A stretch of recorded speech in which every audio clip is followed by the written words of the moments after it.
Salve peixeiros, com muita honra, sejam bem-vindos a mais um vídeo do canal SFC Raiz, agradecendo como sempre de coração o número de inscritos na página, mas se estiver vendo pela primeira vez, desta força também, seja mais um membro para ajudar a desenvolver conteúdos nesse espaço mais que 100% santista.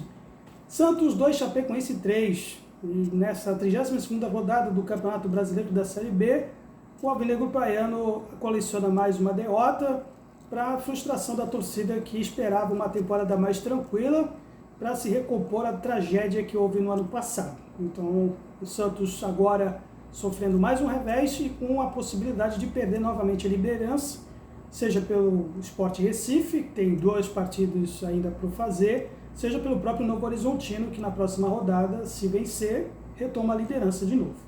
Então, agora, tivemos, por exemplo, a declaração do Fábio Carille, e muita gente agora vai falar a respeito, relacionar o que foi a partida anterior, o jogo contra o Mirassol, especialmente na coletiva de imprensa.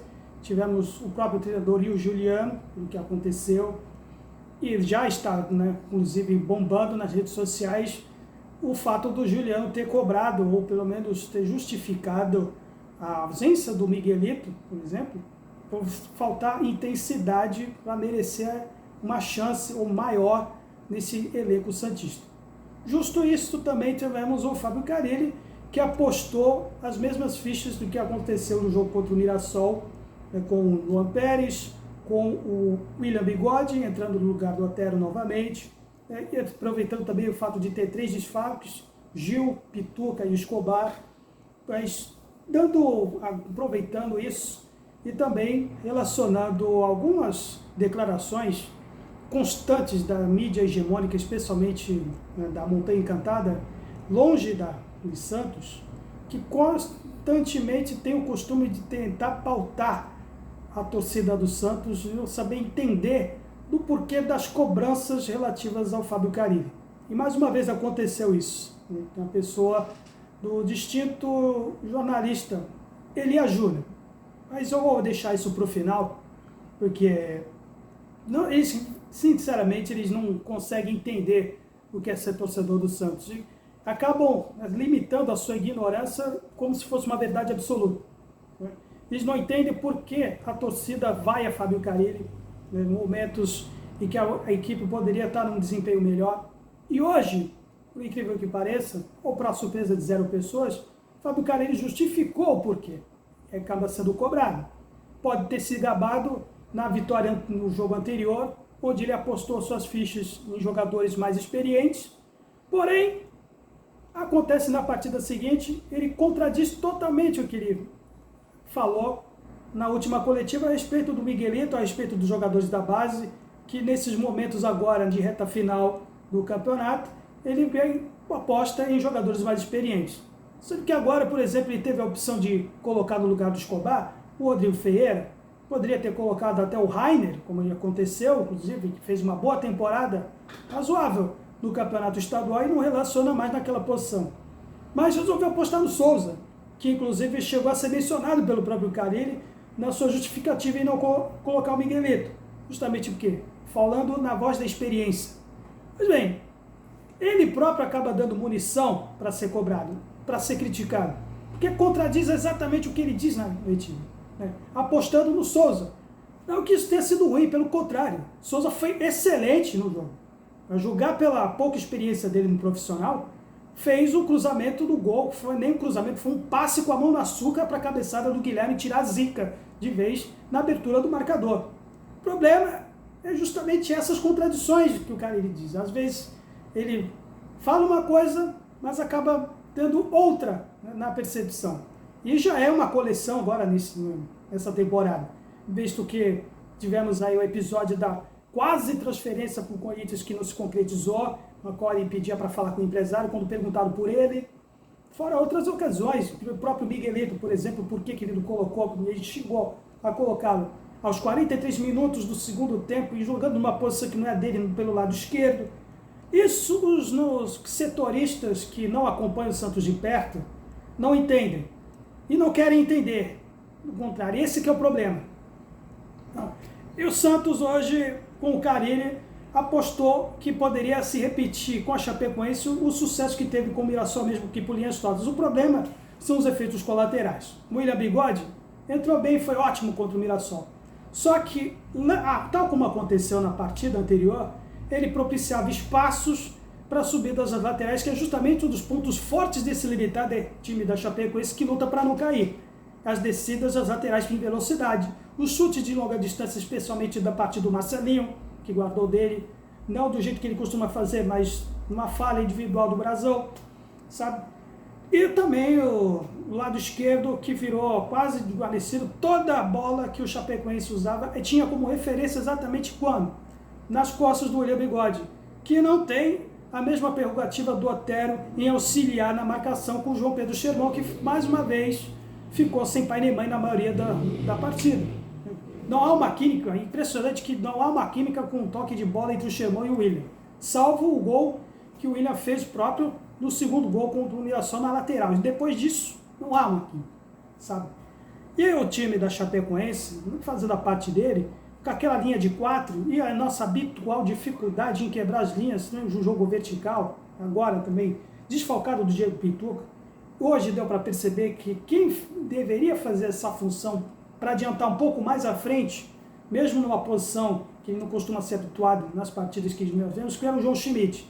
Ele que se adiantava um pouco mais em relação ao Sandri, que se limitava a ficar como o terceiro homem na defesa na hora que a gente tinha a propositura do jogo. Aqui o Schmidt hoje, tal como acontece nas partidas, está se sentindo físico, mesmo tendo não sido desfalcado no jogo anterior, mas não conseguiu acompanhar os jogadores adversários, especialmente na linha, porque eles tinham a proposta de sempre fazer a quebra da nossa linha com os jogadores sempre circulando mais rapidamente, coisa que nós não temos, né? A Chapecoense criou mais oportunidades, porque com toques rápidos, se deslocando pelo meio, sempre com alguém se aproximando à frente da nossa linha para receber a bola e tocar rápido, seja pela lateral, ou seja pelo próprio meio. Enquanto que o Santos demora mais, é mais cadenciado, é mais demorado. Então, essa dificuldade habitual ainda perdura. A nossa criação de jogadas fica limitada, especialmente quando o próprio Juliano, que vai ser cobrado novamente, também fez uma péssima partida hoje, apagado, tentou de qualquer jeito se deslocar do jeito dele, mas hoje fez uma atuação tão apagada que merecia ter sido substituído antes do que o Carille acabou fazendo, né? E acabou custando caro para o Carille, porque justamente no momento em que ele tira um dos volantes, o Sandri, para colocar o Júlio Furque, depois o Serginho, que deveria ter entrado no lugar do Juliano em vez de ter entrado no lugar do Sandri, acontece o inevitável, né? Já com o placar já em desvantagem, ele perde a bola no meio do campo, por coincidência ou não, né, quando tiram dos volantes, a Chapecoense, né, embora tenha feito o gol, aí depois o Otero, o gol de né, para dar algumas esperanças, e acabou matando a partida ali, sabe? E é justamente por isso que se tem que criticar o Clarim. É justamente nesses momentos em que ele aposta em substituições que acabam deixando o time pior, né, numa situação que a gente deveria entrar no jogo, com o placar em desvantagem. Hoje ele fez besteira. Na partida anterior teve créditos, mas hoje ele fez besteira. Tirou quem não deveria ter tirado e continuou até certo tempo de jogo quem deveria ter saído antes. E aí deu no que deu. Com individualmente aí falando também algumas atuações individuais, o Brasão também, outra coisa, andando na linha aí dos nossos, alguns jornalistas falando besteira, porque não sabem o que é ser torcedor do Santos, tá? Eles não sabem que o santista ainda está com orgulho ferido, ainda precisa cicatrizar tudo o que passou e tem todo o direito de ficar cobrando, né, um desempenho melhor, até pelo investimento que anda sendo feito.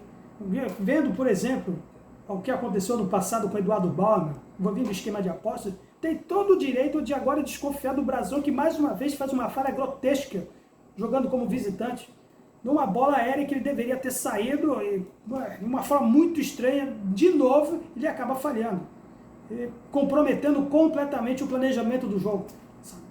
O torcedor do Santos tem o direito de se sentir frustrado, de se sentir com raiva. Então, não é o Elias Júnior, não é o tal do craque Neto, que estão servindo de advogados do Fábio Carille, que vão querer pautar o torcedor santista.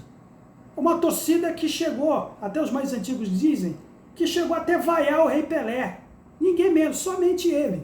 Chegou a fazer o Pelé a pistolar e jogar uma bola para longe da Vila Belmiro de tanta vaia que tomava. Ele sendo ele tomando vaia. Não é o Fábio Carille que não vai ser privado disso. Então, menos Elia Júnior, menos craque Neto. Vocês deveriam, antes de querer pautar a torcida, dizendo até que devia fazer estágio, né, com a torcida rival, vocês é que deveriam fazer estágio com alguns setoristas do Santos Futebol Clube, que acompanham o clube mais perto, fazer um pouquinho o dever de casa de vocês antes de falar merda.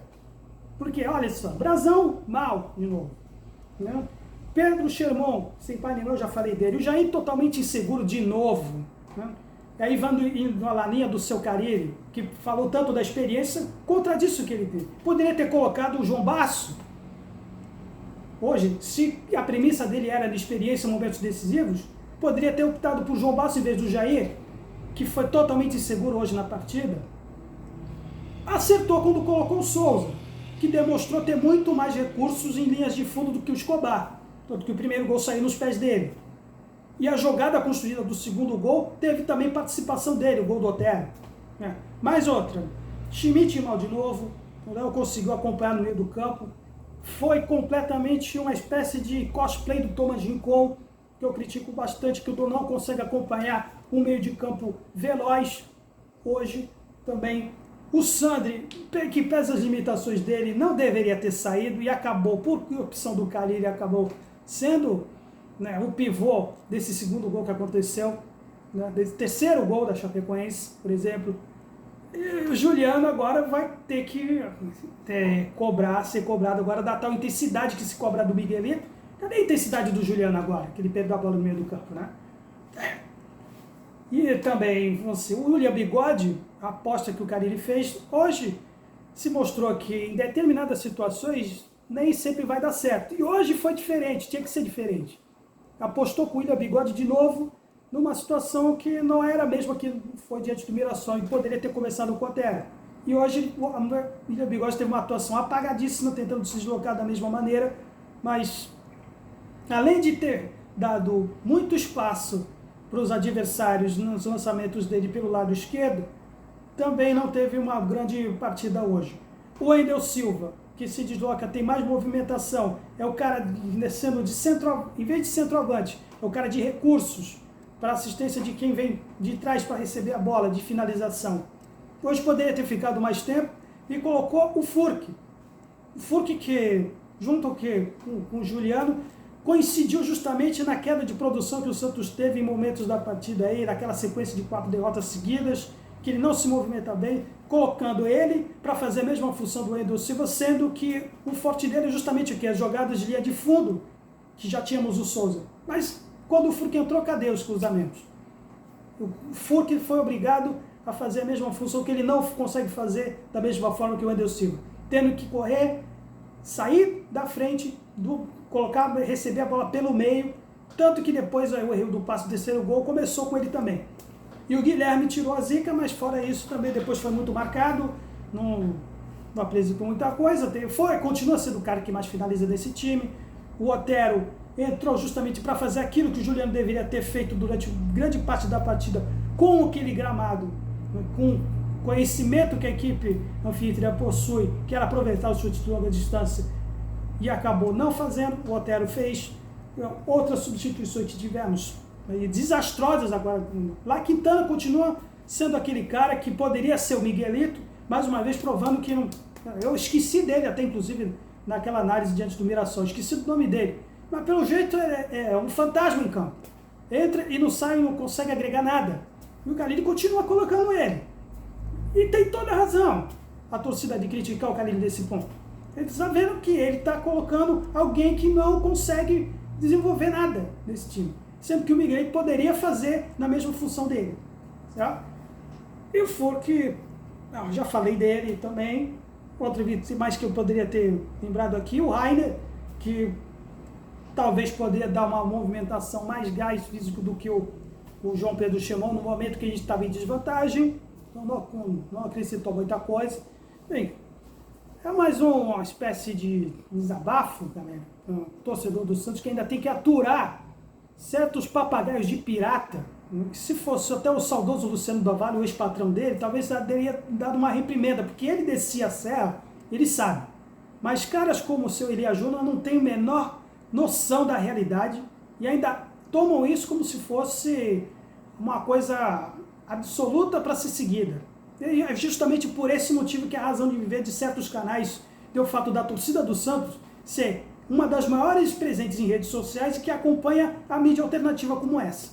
Então, galera, espero que vocês tenham gostado. Aí deixe sugestões de críticas também, suas opiniões a respeito desse comentário e até a próxima.